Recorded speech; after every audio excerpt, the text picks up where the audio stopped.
చేసే హక్కు లేదు, మీరు జీతం ఇంత ఇవ్వాలని అడిగే హక్కు లేదు.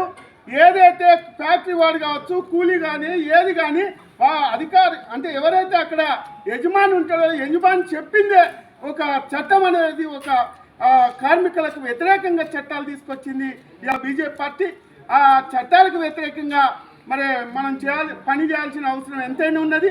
ఇవాళ ప్రధానంగా 100 రోజుల పని పేద ప్రజలకి కరువు కాలంలో రైతాంగం పంటలు పండకుట్టినా మరి అన్నీ కూడా చట్టాలు తీసుకొచ్చి పని కూలీలకి కానీ రైతాంగం బతుకుదానికి కానీ కరువు కాలంలో తీసుకొచ్చారు.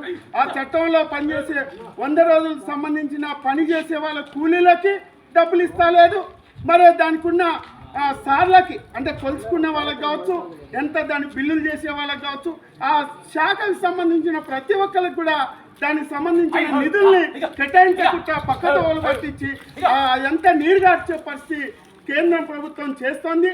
వాళ్ళ రైతాంగానికి కావాల్సింది ప్రధానంగా ఈ దేశంలో రైతు పండించిన పంటకి గిట్టుబాటు ధర ఇవ్వాలి. ఎకరానికి మన పెట్టుబడి పెడుతున్నారు, రైతాంగానికి ఆదుకోవాల్సిన అవసరం ఎంతైనా ఉంది.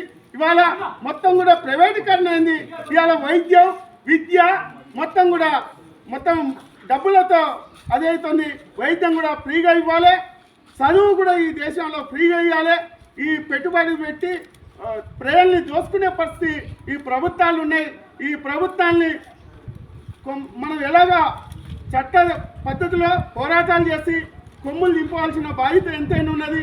ఈ కేంద్రంలో రాష్ట్రంలో ఉన్న పార్టీలు కూడా ప్రజల్ని దోసుకునే పార్టీలే తప్ప మనం అందరం కూడా ఉద్యమాలు చేయాల్సిన అవసరం ఉన్నాయి. మన హక్కుల కోసం మన అందరం భాగస్వాములు కావాలని చెప్పేసి కోరుతూ మీ అవకాశం ఇచ్చిన మీ అందరికీ ఇప్పుడు తెలియదు.